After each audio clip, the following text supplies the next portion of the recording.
안녕하세요, 일레오입니다.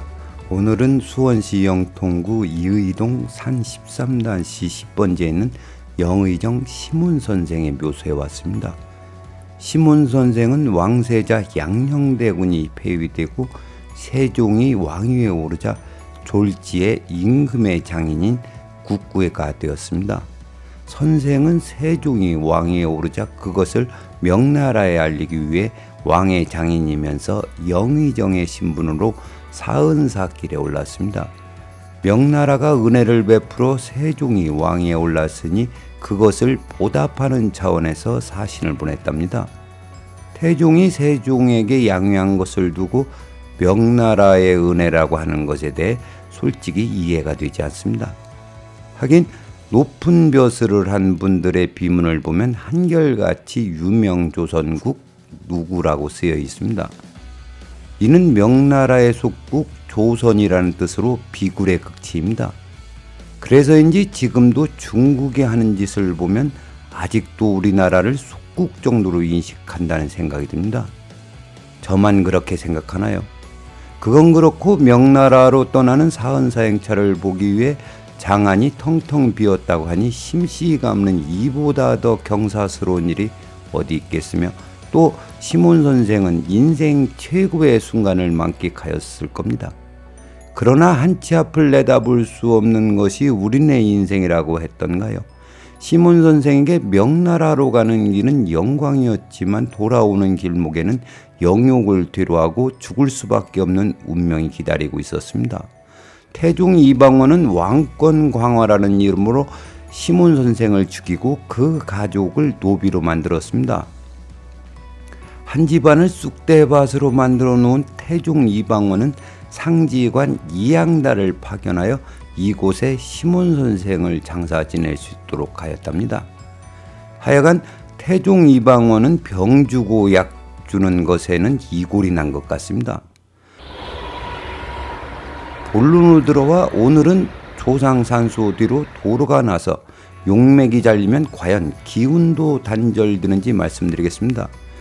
이미지를 보면 선생의 묘소 뒤로 영동고속도로가 개통되면서 용맥이 잘렸습니다.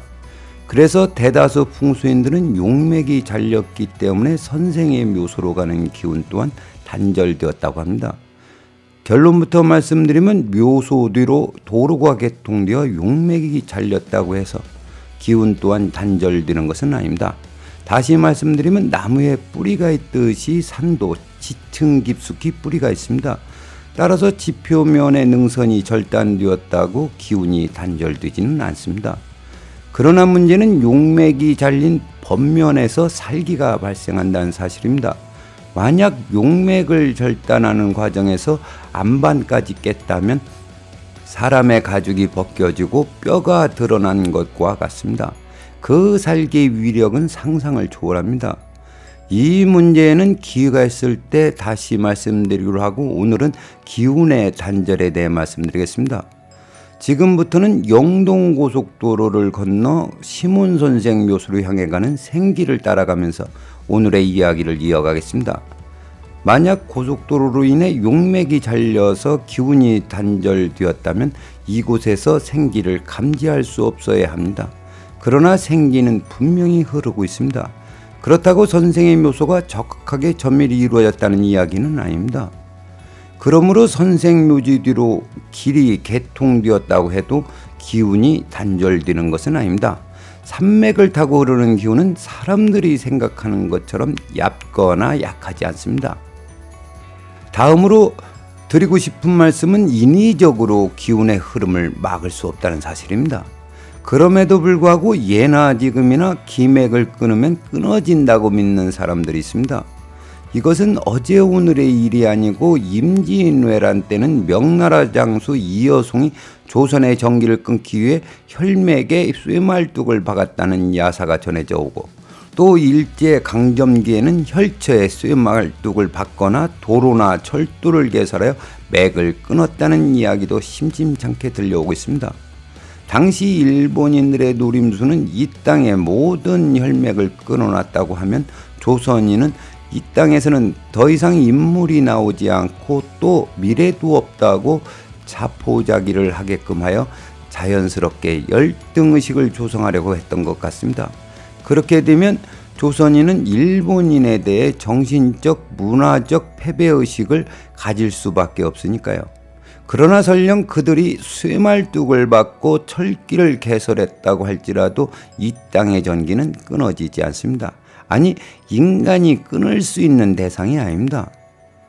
말이 나온 김에 한 가지 더 말씀드리면, 과학이 발달한 현대에도 혈맥을 끊겠다고 하는 무속인과 자칭 지사라는 사람이 있습니다. 어떤 정신 나간 무속인은 저주한답시고 묘지에 쇠말뚝을 받거나 식칼을 꽂습니다. 그리고 자칭 지사라는 사람은 명당짜리가 아닌 묘짜리 하나 정해주고 묘주에게 고작 한다는 소리가, 당신네 집안을 내가 살렸으니 지사한테 소홀하면 맥을 끊겠다 라고 공공연히 떠드는 경우가 있습니다. 연불보다 제밥에 눈독을 들이는 인간 말종이지요. 그러나 분명한 것은 무당이 산소에 저주를 해도 또 자칭 지사라는 사람이 맥을 끊는다고 어떤 짓을 해도 생기가 살기로 절대 바뀌지 않습니다. 이제 오늘의 이야기를 정리하겠습니다. 조상산소 뒤로 도로가 개통되었다고 해서 기운이 단절되지는 않습니다. 그리고 사람이 걸어다니면서 만들어진 길이나 작은 임도는 크게 걱정하지 않으셔도 됩니다. 그러나 산수에서 절개면의 안반이 보인다면 살기의 작용을 의심해야 합니다. 오늘은 여기까지 하겠습니다. 시청해 주셔서 감사합니다.